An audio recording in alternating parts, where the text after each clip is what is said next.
Hasta ahora se pensaba que los dólmenes, esas grandes construcciones de piedra mágicas y solemnes de la antigüedad, fueron levantadas durante la Edad del Cobre.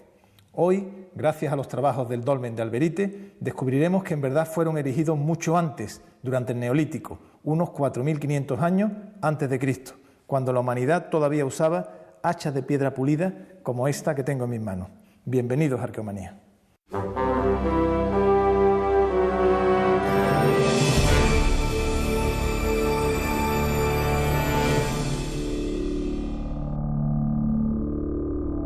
El megalitismo en la península ibérica ha sido un fenómeno plagado de dudas desde hace décadas.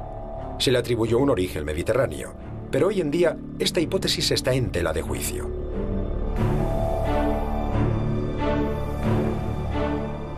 ¿Fueron los constructores de megalitos un solo pueblo de origen atlántico?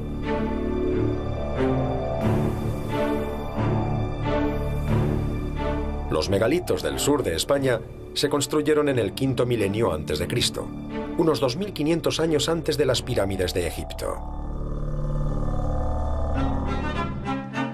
Hasta ahora, la historia nos decía que hace 6000 años, en la península ibérica, no se habían desarrollado sociedades complejas. Aquellos hombres habían abandonado la caza para empezar a establecerse en los campos y cultivar. Eran muy primitivos, tribales, desorganizados. Todavía faltaban 2000 años para ver una sociedad formalmente constituida. 2000 años para acercarnos al desarrollo de otros lugares del mundo mediterráneo.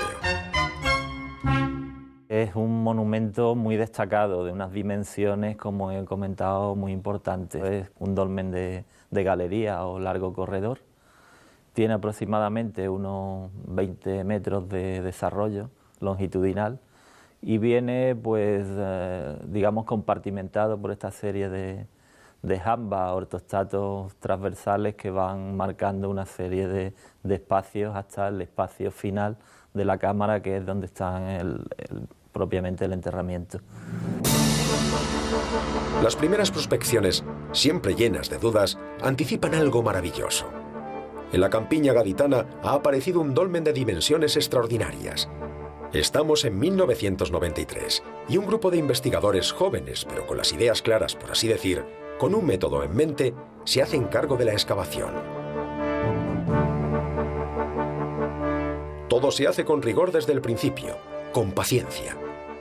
La excavación, la verdad, todo el equipo, que además fue un equipo bastante extenso, de aproximadamente unas 40 y tantas personas, lo recordamos con mucho cariño, pues fue la verdad, un plan casi heroico, y la verdad que con mucha ilusión en aquel momento, porque veíamos claro que era un monumento muy destacado, ya casi desde el principio, y sobre todo porque se nos ponía en nuestras manos la posibilidad de aplicar las metodologías de estudio del siglo XX.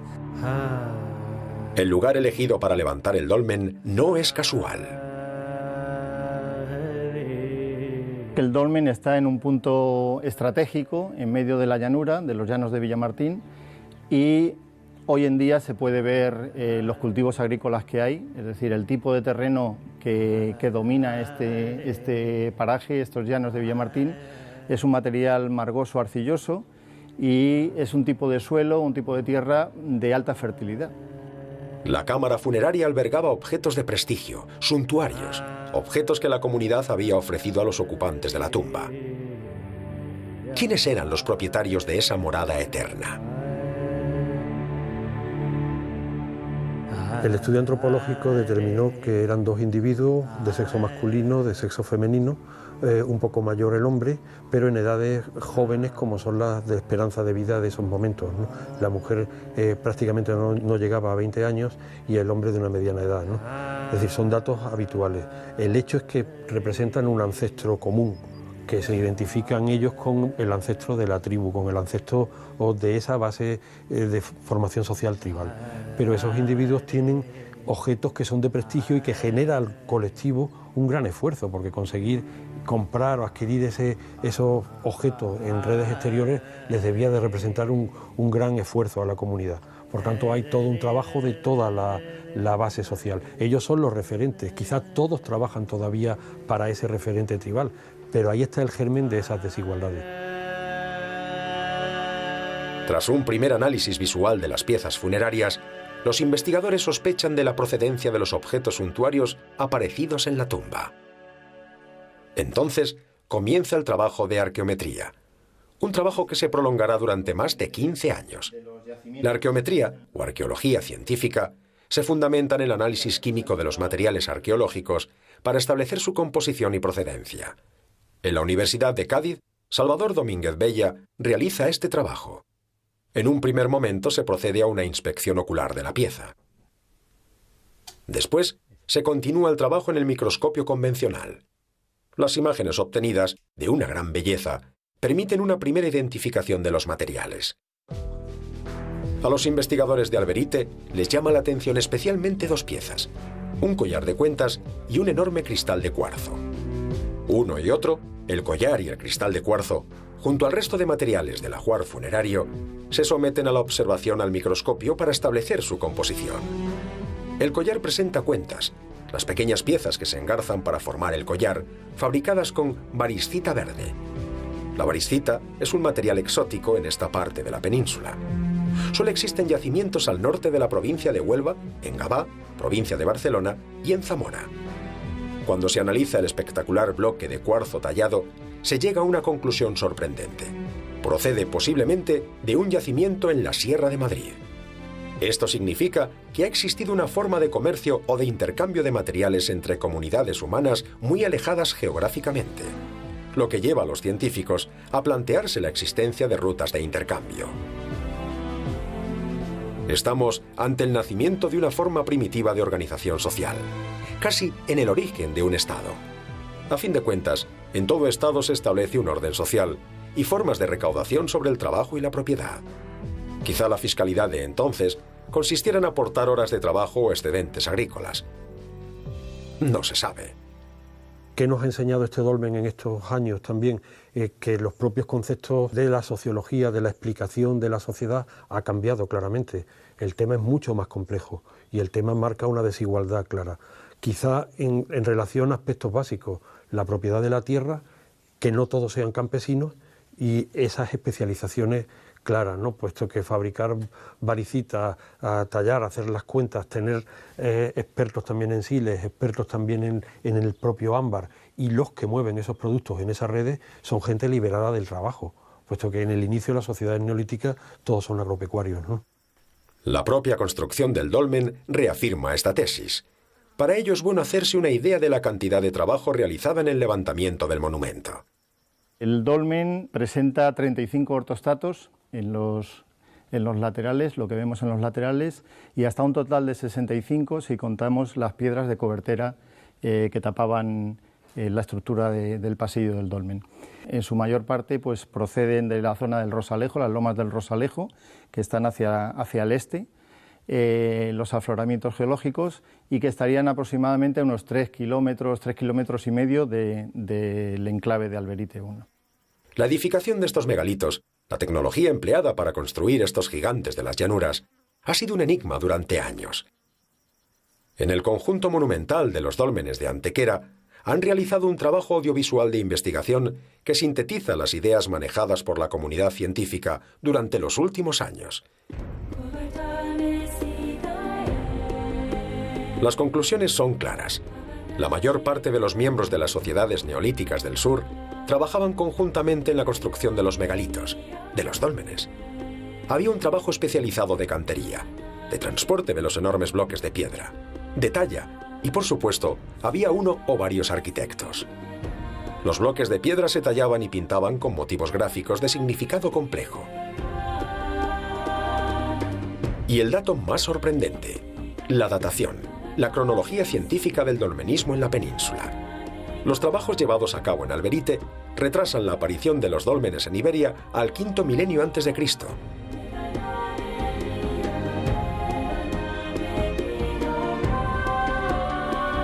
La cronología del dolmen realmente se ha hecho con pruebas clásicas de carbono 14 o con carbono 14 con AMS, y bueno, se ha hecho sobre materiales pues, como el carbón o el hueso de lo que se ha recuperado en el dolmen, y que nos han permitido pues, establecer realmente la cronología de este dolmen. En el momento en que excavamos Alberite se seguía en los años 90 analizando el megalitismo como oriental, y con cronologías cortas. Por ejemplo, Menga se consideraba de la Edad del Bronce, del segundo milenio. Los millares estaban, como siguen estando hoy, en el cuarto pasa tercer milenio.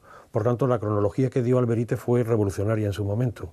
Un 4300 quinto milenio antes de la era era bastante fuerte, pero rápidamente lo vimos en el contexto atlántico. En estos ortostatos de Alberite se plasman hachas del mismo tipo que las de Carnac en la Bretaña francesa. Las conclusiones de las investigaciones actuales dejan claro que el megalitismo peninsular no es de origen mediterráneo, como se creía hasta hace poco. Su procedencia es atlántica. Estamos ante sociedades que trabajaban la tierra y estaban organizadas. Sociedades que empleaban sus excedentes productivos en un complejo proceso de construcción de tumbas, que intercambiaban materiales o productos con grupos humanos establecidos a cientos de kilómetros. Sociedades con una fuerte creencia en el más allá, con una religión compleja que todavía se está comenzando a descubrir. La península ibérica está plagada de megalitos por todo su territorio. Falta mucho por investigar.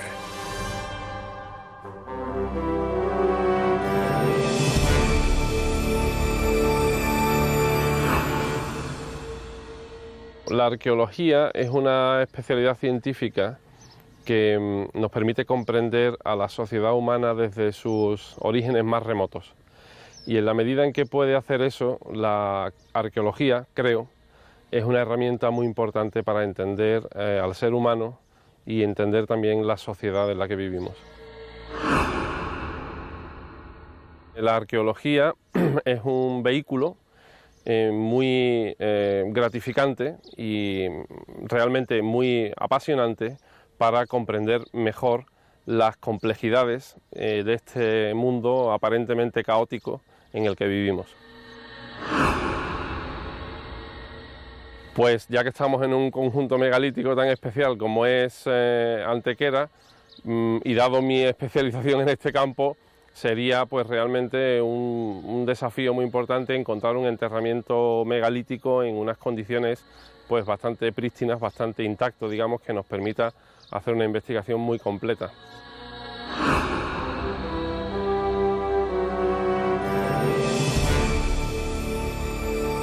¿Tendría razón el historiador griego Estrabón cuando afirmó que los tartesios poseían leyes escritas en verso con más de 6.000 años de antigüedad? El análisis de los signos grabados sobre dos antiquísimas piezas megalíticas podría indicarnos que la escritura apareció en la península ibérica mucho antes de lo que pensábamos hasta ahora. Las personas que construyeron nuestros dólmenes pudieron utilizar la escritura miles de años antes que lo hicieran los fenicios. Otra sorpresa más de las muchas que la arqueología nos tiene aún que proporcionar. Nuestra riqueza arqueológica es tan importante que no puede ser por completo expuesta en los museos. Así todos ellos tienen almacenes donde se custodian, se almacenan, se clasifican por los numerosos hallazgos que se producen de forma continuada. Nos encontramos en los sótanos del Museo Arqueológico de Huelva, donde vamos a estudiar unas piezas muy singulares que pueden significar toda una revolución en nuestra forma de concebir la historia de la escritura en España.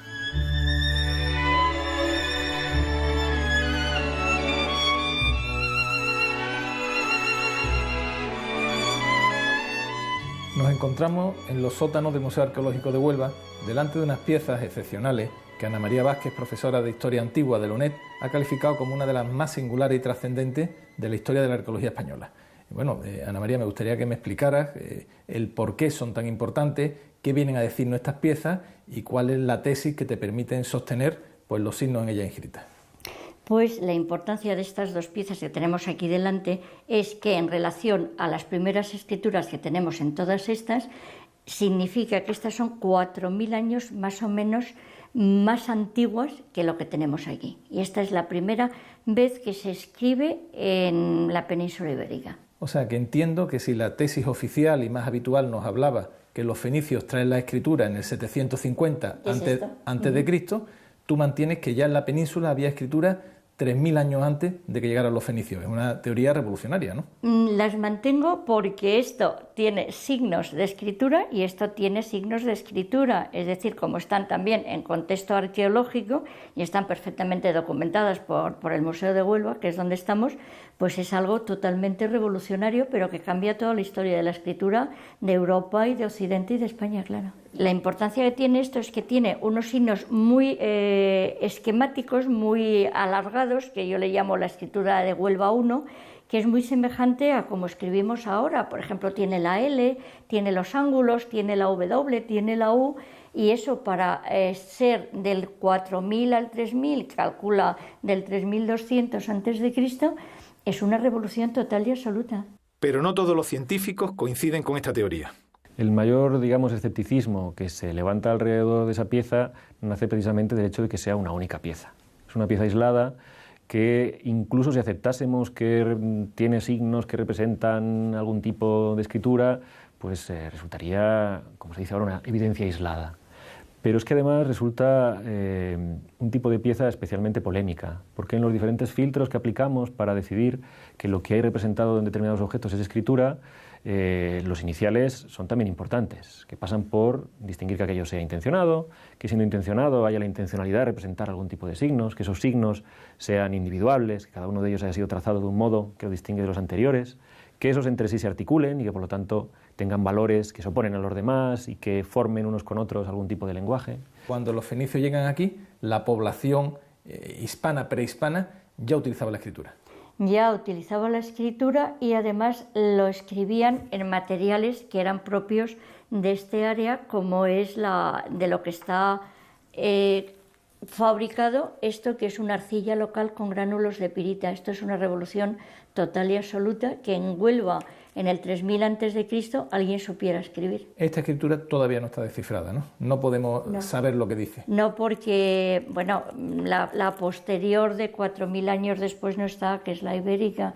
Esto es un unicum, entonces lo que puede suponer es que son signos de comunicación. Tampoco se puede decir que sea una verdadera escritura, es que no se puede decir nada porque no hay punto de comparación con nada. ¿Cómo llegas tú a la conclusión de que son signos escritos? Tiene que haber una evolución, una especie de aventura científica, porque formulas una tesis muy rompedora.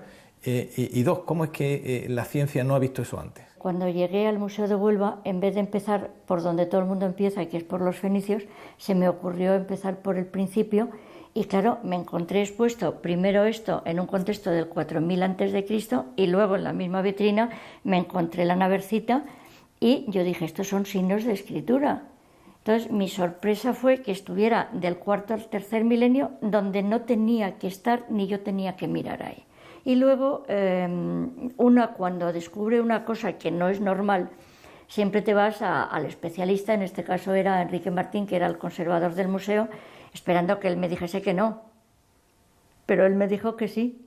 El alisador es una pieza del dolmen de San Bartolomé de la Torre, excavado en los años 30, y esta naveta, que es una pieza de una función indeterminada, posiblemente ritual, es del tolos de la Zarcita, de un dolmen circular excavado en el año 45, y la cronología es cuarto milenio antes de Cristo. Esta documentación corresponde a los materiales, al material de campo de Carlos Cerdán, que excava el tolos de la Zarcita, y se ve el interés que demostró por la pieza, por el cuidado y el primor que pone en dibujar exactamente los distintos signos que presenta la pieza. Son unos signos que parece escritura.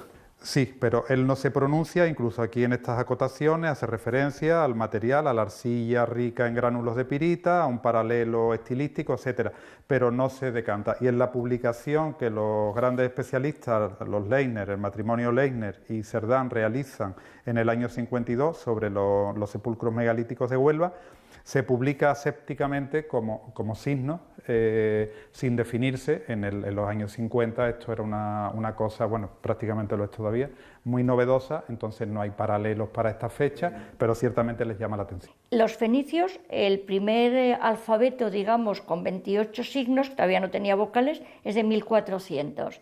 De lo que hay aquí, que son estas dos piezas excepcionales, te indican que aquí alguien sabía escribir y además escribía en una arcilla local. Curiosamente es un alfabeto completo. Yo no me atrevo a llamarlo nada porque los griegos los fenicios no descubren el alfabeto. Los fenicios en Ugarit lo que hacen es, en una tablilla pequeñita que está en el Museo de Damasco, pasan de los 28.000 signos que tenían escritos en cuneiformes, en cuñitas, pasan de 28.000 a 28, pero son signos cuneiformes. Lo bueno es cuando los fenicios pasan a esta estilización, que es escribir con estos signos, pasando de la escritura de cuñitas a signos lineales. Signos lineales que pensábamos que eran del año 1000, 1100 fenicios. ¿Antes de Cristo? Antes de Cristo, yo siempre estoy en antes de Cristo. Y de repente te das cuenta que 3000 años antes de esto estaba esto escrito con esos signos lineales que se repiten en época fenicia. Es la pieza que hace chirriar el puzzle de la historia. Con esta pieza y con esta hay que saltar el puzzle y volver a empezar, porque todo lo que sabemos está mal. El origen de la escritura es un apasionante debate que sigue abierto. Corresponde a la ciencia determinar si finalmente pudo haber existido o no escritura en la península antes de la llegada de los fenicios. Pero mientras, deleitémonos con estos hermosos signos megalíticos.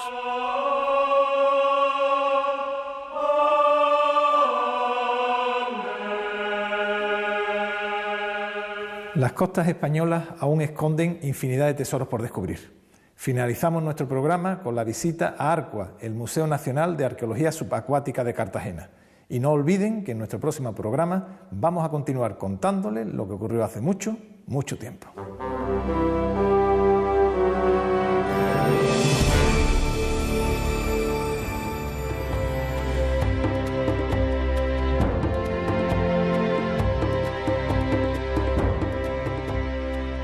Cartagena es probablemente uno de los puertos más antiguos del Mediterráneo. Es en realidad un puerto natural. Su importancia histórica es indudable.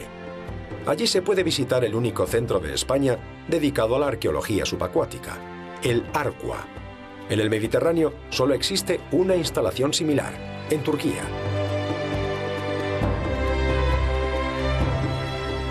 La navegación se lleva practicando miles de años. En los fondos marinos existe un enorme patrimonio arqueológico, mejor conservado que el que se puede encontrar en tierra firme. Este patrimonio es muy susceptible de ser expoliado.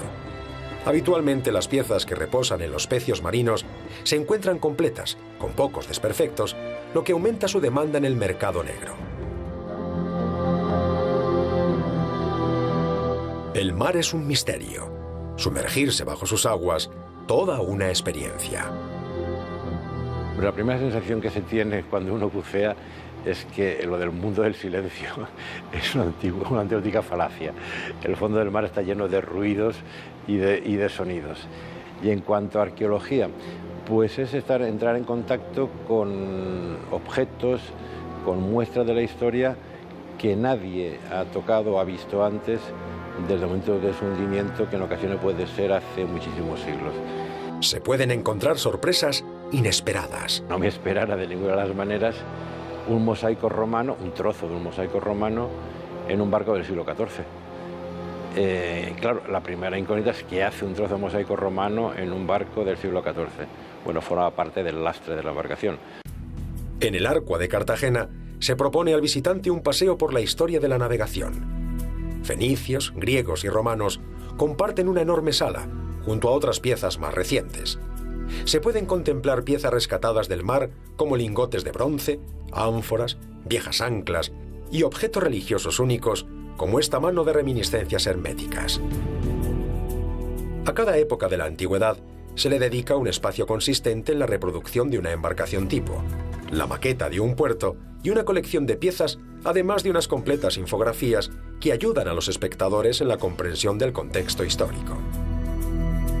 Desde el Arcua también se trata de explicar la complejidad del trabajo arqueológico bajo las aguas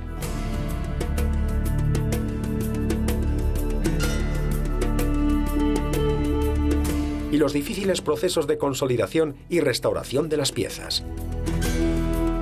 La joya del museo es un barco, aproximadamente de época fenicia, que se expone en una gran vitrina. Es el Mazarrón I, el barco más antiguo que se conserva en España. En el nivel inferior de la sala se pueden ver algunos materiales obtenidos en este pecio, que costó 10 años consolidar. La réplica del Pecio Mazarrón II, una copia exacta de otro barco fenicio hundido en la cercana Mazarrón, muestra a los visitantes su estado actual. Una infografía nos muestra el aspecto real de la embarcación y unos audiovisuales nos conducen por su proceso de excavación. El pecio se ha protegido con un sarcófago para evitar su expolio. Quizá en un futuro próximo puedan organizarse visitas al Mazarrón II desde el Arco de Cartagena. La costa española es un inmenso yacimiento arqueológico. El Mediterráneo, como consecuencia de su historia, acumula una gran cantidad de patrimonio cultural. Hemos encontrado una mínima parte, queda muchísimo por localizar. El Arco de Cartagena se asoma al mar y al futuro. Es un elemento imprescindible para que los ciudadanos conozcan la importancia del patrimonio sumergido y la necesidad de protegerlo según los principios directores de la UNESCO.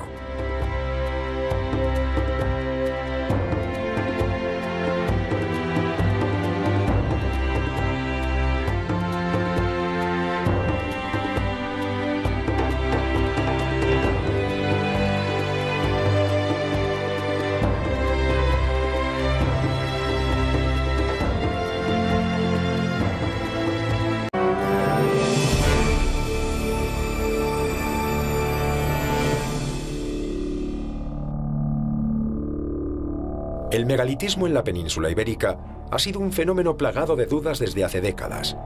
Se le atribuyó un origen mediterráneo, pero hoy en día esta hipótesis está en tela de juicio.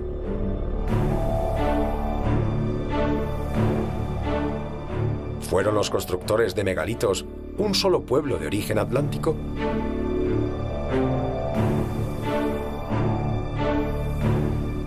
Los megalitos del sur de España se construyeron en el quinto milenio antes de Cristo, unos 2500 años antes de las pirámides de Egipto.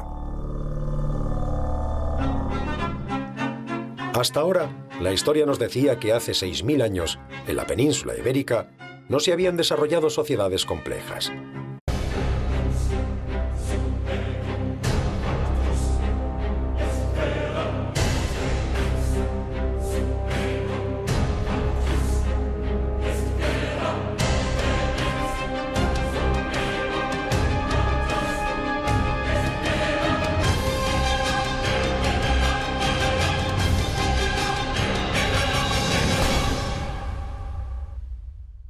Hasta ahora se pensaba que los dólmenes, esas grandes construcciones de piedra mágicas y solemnes de la antigüedad, fueron levantadas durante la Edad del Cobre.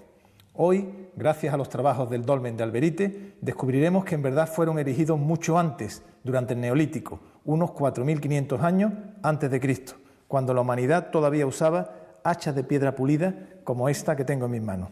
Bienvenidos a Arqueomanía. Aquellos hombres habían abandonado la caza para empezar a establecerse en los campos y cultivar. Eran muy primitivos, tribales, desorganizados. Todavía faltaban 2000 años para ver una sociedad formalmente constituida. 2000 años para acercarnos al desarrollo de otros lugares del mundo mediterráneo. Es un monumento muy destacado, de unas dimensiones, como he comentado, muy importantes. Es un dolmen de galería o largo corredor. Tiene aproximadamente unos 20 metros de desarrollo longitudinal y viene, pues, digamos, compartimentado por esta serie de jambas, ortostatos transversales que van marcando una serie de espacios hasta el espacio final de la cámara, que es donde está propiamente el enterramiento. Las primeras prospecciones, siempre llenas de dudas, anticipan algo maravilloso. En la campiña gaditana ha aparecido un dolmen de dimensiones extraordinarias. Estamos en 1993 y un grupo de investigadores jóvenes, pero con las ideas claras, por así decir, con un método en mente, se hacen cargo de la excavación. Todo se hace con rigor desde el principio, con paciencia. La excavación, la verdad, todo el equipo, que además fue un equipo bastante extenso, de aproximadamente unas 40 y tantas personas, lo recordamos con mucho cariño, pues fue la verdad, un plan casi heroico y la verdad que con mucha ilusión en aquel momento, porque estábamos Veíamos claro que era un monumento muy destacado, ya casi desde el principio, y sobre todo porque se nos ponía en nuestras manos la posibilidad de aplicar las metodologías de estudio del siglo XX.